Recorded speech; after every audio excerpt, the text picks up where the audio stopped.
Right. Well, I forgot where I went now. I'll just turn that round, just check I'm in right position. Oh, look, looking perfect. Forgot where I were now. Oh yeah, we're Rhino. Well, I've sent Rhino voicemail. If you don't want to come on channel, I can understand that. He goes on Boxing Social, doesn't he, and that IFL. He's not going to come on here where the resistance, aren't we? But he's alright, Rhino, isn't he? There's no flies on him, like, but there's not a lot I can do, is there, when my kid's mum fancies him, eh? So you got to be careful when Rhino's about. Do you know what I mean?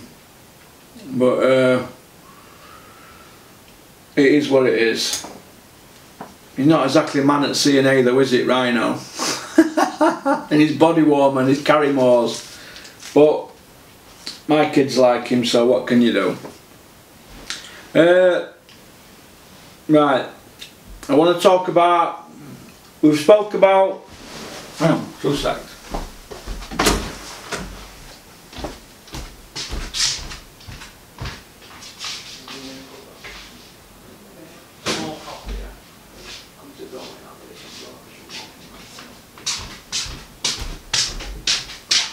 Right, I want to talk about boxing in small hall shows at the moment. Now, if you go, I mean, I always go on about box rec, don't I? Right, and a lot of people say, "Oh, Russell, why do you always go on about box rec?" I said, "There's nothing wrong with box rec." I know people get a lot of criticism, don't they, for matching fighters and using box rec, because you always get caught out, but matchmakers can't always get it bang on, can they? And promoters don't always keep in touch with all that. For example, if I spoke to a matchmaker now, I swear to God, he would go on about matchmaking for half an hour to me on phone, and this certain matchmaker, I'm not mentioning his name, he wouldn't know who's ranked in what rankings, because not everybody uses box rec. They use word of mouth, don't they? They take other people's advice and say, "Oh, that's a good fight for that person, that's a good fight for that person." And I think there's a strategy to bringing fighters on.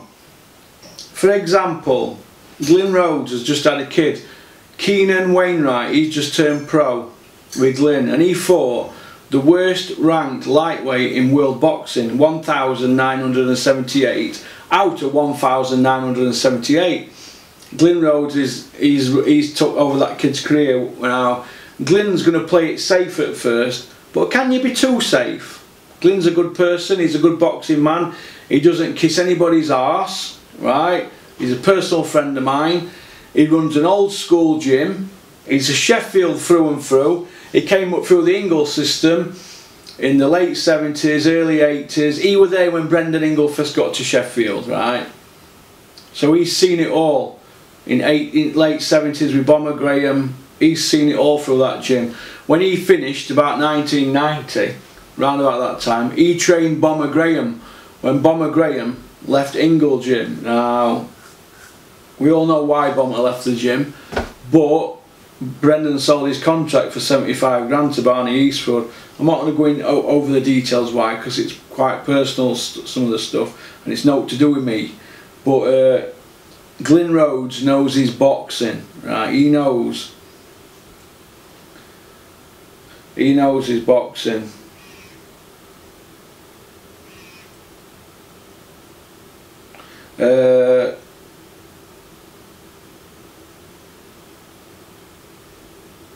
And I just think that you can be overcautious, but when you look at the kid who signed with me and Dennis in November 2017, he came to office, he signed, I got him on film. That's the first day I bought this camera. I bought this camera that day.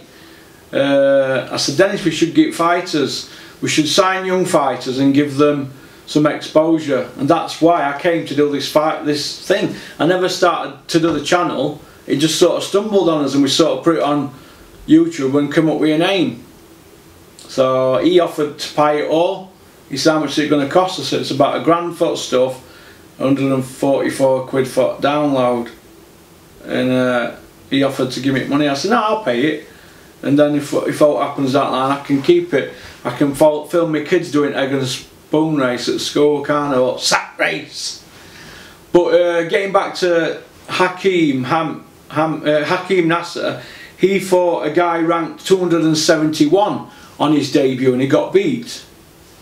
So did Ryan Rhodes and the team around Hakeem, his family, his brothers, and Dennis, although I'm not accusing Dennis, but did the team around Hakeem push him a little bit? Because Conor Benn were fighting guys ranked a lot worse than 271 in his 6th, 7th, 8th, 9th fight. But yeah, Hakeem had that high ranked guy, because 271 on BoxRec, that is a very high ranking for a person on his debut. Now if you go and look at Steffi Bull's fighters, the guys that he puts his guys in with, very, very, very, very, very, very, very low ranked fighters. Tell me, right, guys who are ranked pretty decent who fight Steffi Bull fighters. Oh, I don't see any. He has brought a couple on good. What he did with Robbie Barrett were good. He got him into position and won Robbie Barrett a British title. And Robbie Barrett so far, he's probably given Ritson his hardest fight apart from that Patira other night. So, but I think that what Steffi Bull does, he cheers with that. Got it? Yeah. I think what Steffi Bull does, he treads water with his fighters. He treads water with them, and he waits for a phone call from Eddie Hearn. Now, is that the right thing to do? Or do you give your fighters a good grounding like Mick Hennessy does? Now, Mick Hennessy, he likes to match his fighters with a variety. Now, when I first started matchmaking, there's loads to learn, and I soak it up like a sponge. I used to burn rubber, right, not out this house, at my other house, every morning to get up out of bed. And for example, look at the matchmaking that Tyson Fury had in Carl Froch. Carl Froch fought southpaws, orthodox, overweight guys struggling at weight, guys who could bang, guys who were messers, guys who were huggers. He fought big cruiserweights. Paul Manson, is it? Manson or something? He fought him. He outweighed him by about 2 stone on night. He fought big cruisers. He's fought fast fighters like Matthew Barney. He's a very, very quick guy.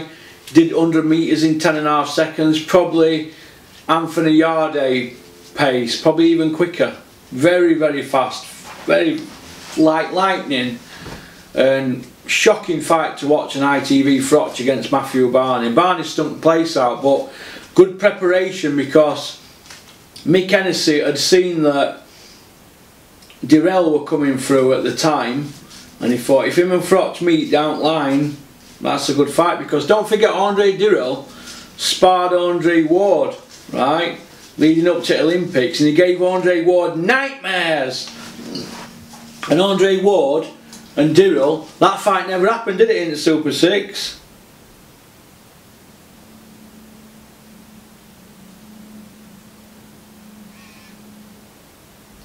Yeah, mate, I agree with that, mate, but this is how I look at it.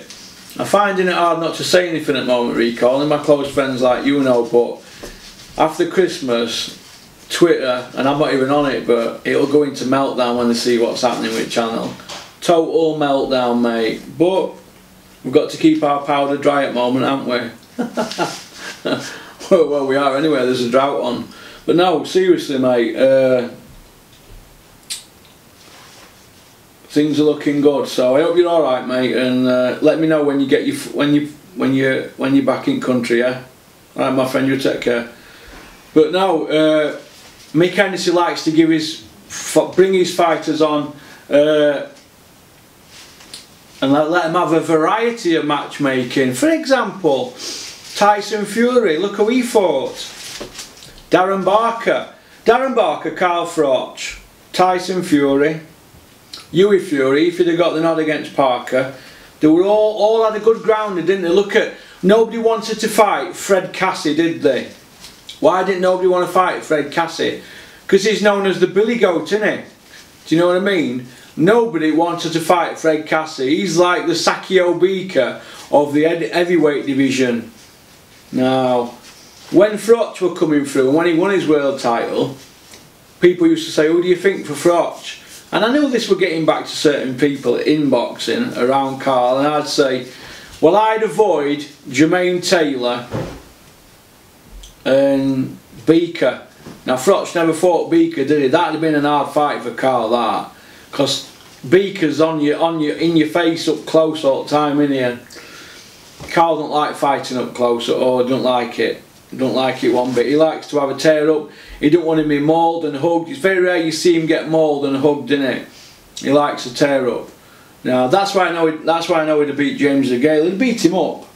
Look what he did to Butte. And James DeGale went all the way with Butte, didn't he? Who were damaged goods for when he fought DeGale. Butte were damaged goods. Froch wrote him off. He wasn't saying to Butte. But then again, Butte's a southpaw and DeGale's a southpaw, so maybe their styles didn't gel. But matchmaking, you've got to give him a variety, haven't you? And I think that Mick Hennessy, he's probably one of the best ones out there. And I've been saying this years anyway. I just think his record's remarkable.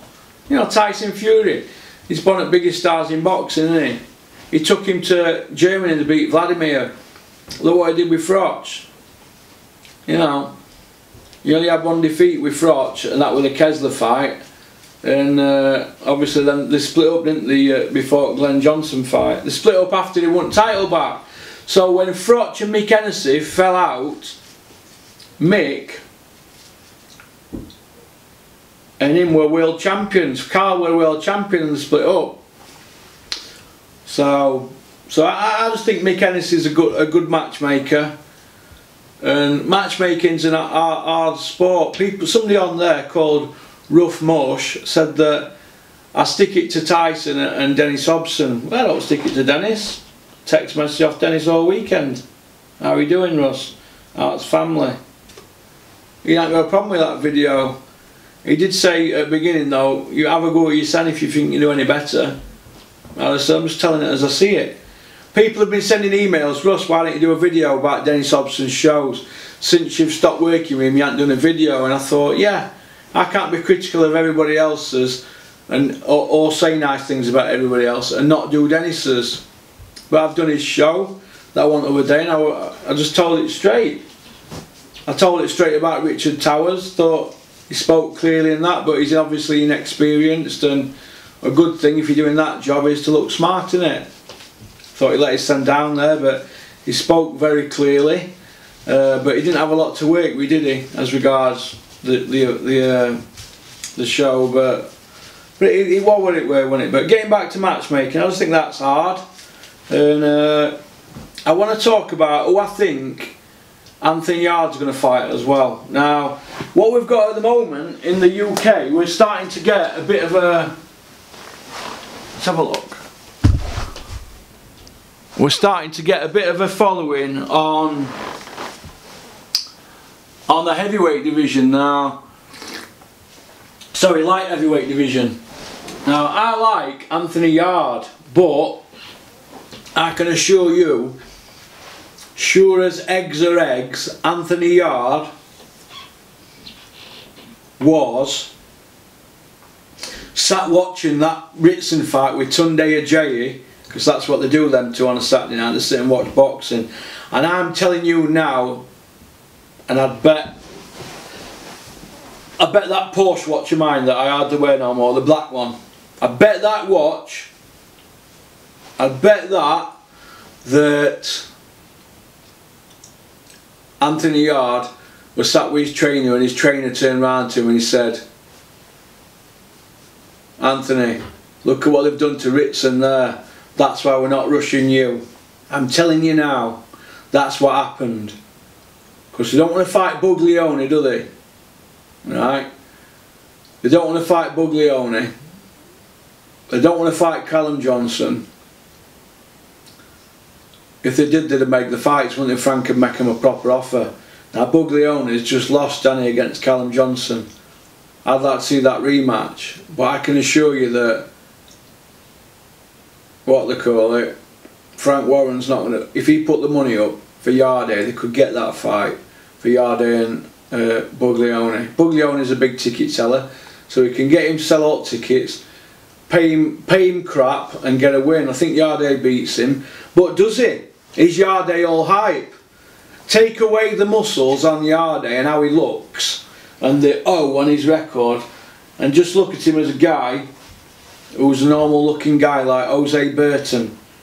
Why won't he fight Jose Burton? He's an hungry kid, he'll fight anybody. I think Jose Burton's got enough in tank to beat Yarde. But we could be totally wrong about Yarde, he could be this beast. But Spencer Fearon coming out with comments like on toe to toe, and this is why I think everybody on here who follows should all complain to Sky and say, what is he coming out with? Just send him a tweet. Why is Spencer Fearon getting airtime on toe to toe and is saying Anthony Yarde is Roy Jones, Floyd Mayweather and Mike Tyson rolled into one?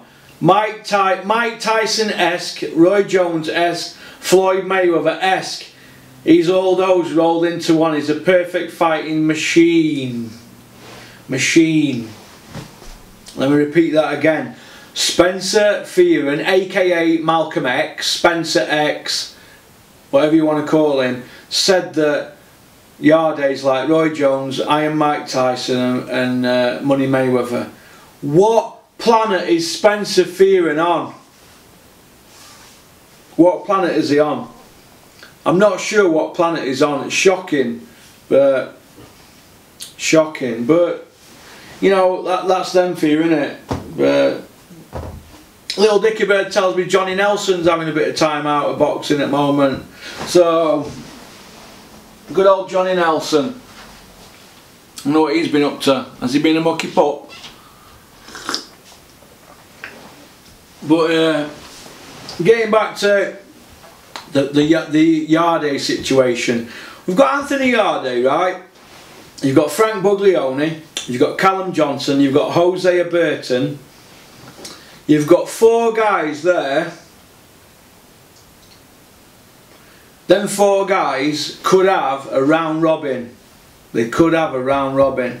You've got Jake Ball with Ingles. No doubt they'll be wanting to throw his name into the mix. So you've got 5 there. Could all fight each other, couldn't they? Them 5. Now, why ain't it happening? We've had Buglione against Johnson. And we've had Buglione against Burton. So Burton and Johnson are not going to fight because they're gym mates. Callum Smith's not going to move up to light heavyweight. If he can make 168, and he can, he don't make it easy though. All this about make it easy, nah, psychological. When they say that, it means they make it hard. When they say they're struggling with weight, it means they're making it easy. Always think the opposite when they talk weight. But as far as I'm concerned, they all should fight each other now, and it's time to put up or shut up. It's time to get at it. Now, as regards who's the best out of them, we don't know. Who's Anthony Yarde been tested by? He's not been tested yet, has he? He's not been tested once. Now, as far as I'm concerned, he could be a donkey, couldn't he, for all we know. Anthony Yarde could be a donkey. Just my opinion. He might be no good. Could be donkey fodder. He might be no good. Or he could be Baturbia, couldn't he? But he's ranked #1 by the WBO. Now when Kovalev fights that other guy in his rematch, Kovalev probably gets beat. He'll bail out boxing then. Kovalev will bail out. But if he beats him, they're going to have a rematch. So Yarde, oh, he's going to love that, isn't he? That means he's going to be holding that position hostage for another year. But if Yarde grows a pair and he gets offered that fight, if the kid beats Kovalev again, right, that kid will just beat Kovalev, Yarde's going to have to fight him, isn't he? Right? Or he's going to have to lose his position. I thought that were a mark on wall. It's light coming through blinds, but so it is what it is. Now, which brings me to, let's see how long we've got left now. 8 minutes, right? Which brings me to the Amir Khan and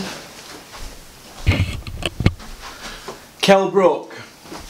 Amir Khan and Kell Brook. What is there to say about this that hasn't already been said? Well, this is what I'm going to say.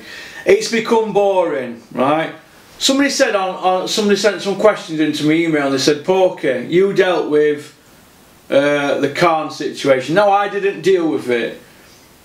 I saw the figures, right? I saw some figures, and Amir Khan were getting more money than Kell. He were getting more money than Kell Brook. That's what were happening. Kell Brook were getting a lot less. But it's funny now, since then, Kell Brook said he'll take this X amount on that, and it's working out less than what he were offered then. So when Dennis and Asif Valley, not Asif who's in charge of Peter Fewers gym, don't get mixed up, Asif Valley. When Asif Valley was an advisor for Amir Khan, him and Dennis sat down with Eddie Hearn and they spoke to Team Brook and blah blah blah. And I saw the figures and I thought Amir's getting more here, but Kell turned it down, and I can understand that. I can understand that. I don't think Kell had a belt though at the time.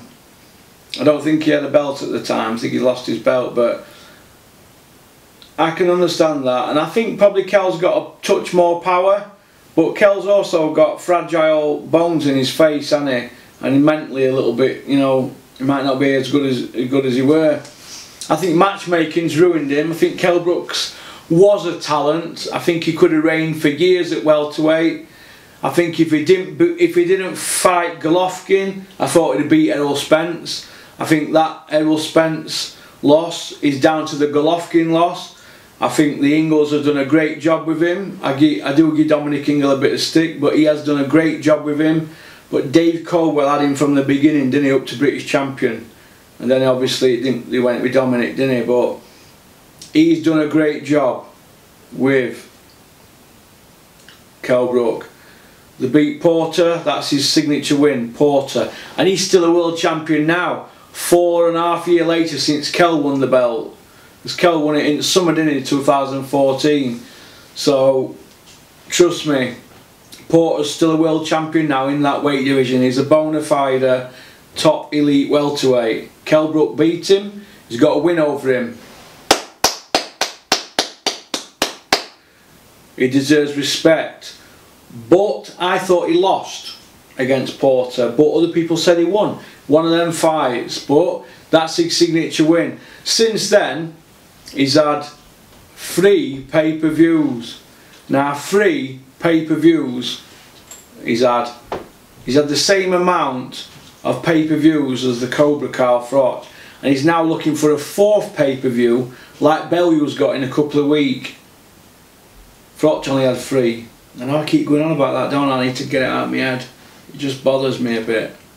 It bothers me. But shout out to Smido, Dale Nichols, how are you doing? I'll speak to you tonight, Dale, and we'll rip up Snoop Doggy Dogg style. Nothing but a G thing, baby. Death Row is the label that pays me. Baby. Don't forget to take inserts out that little song I've just sang then.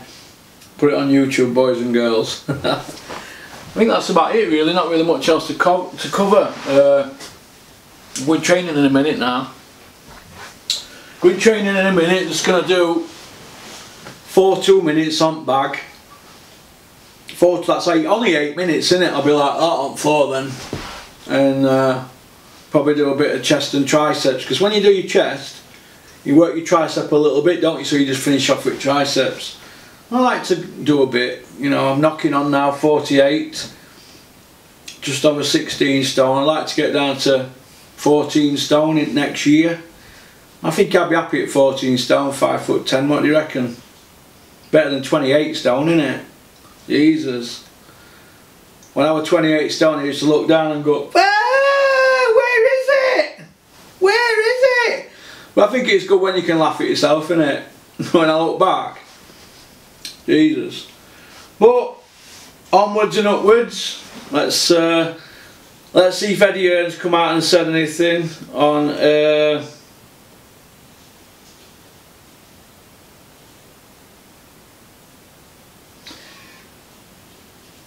yeah, I'm just in the middle of filming. Can you just have a look and see if Eddie Hearn's come out and said anything?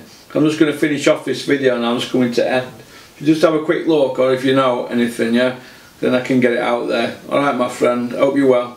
Cheers, pal. Oh, that reminds me.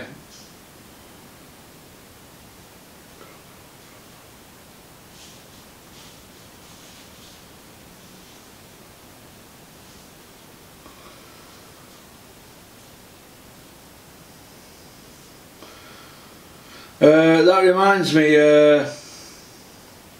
Steffi Bull.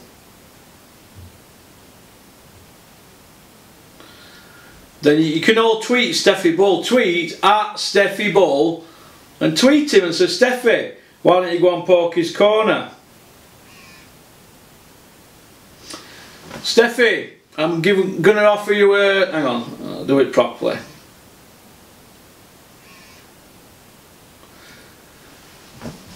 Is that Cunnisborough's finest boxing promoter and the #1 boxing promoter in Doncaster?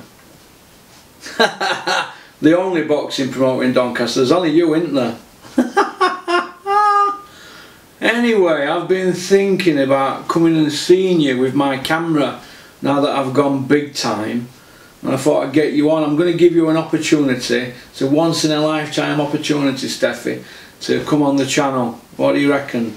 Get back to me and I'll be nice to you and ask you nice questions about how you've started in boxing and all that. I'm going to give you a bit of publicity because I know that you don't get much publicity off anybody else. You're becoming like the forgotten man of boxing, so let me know, my friend.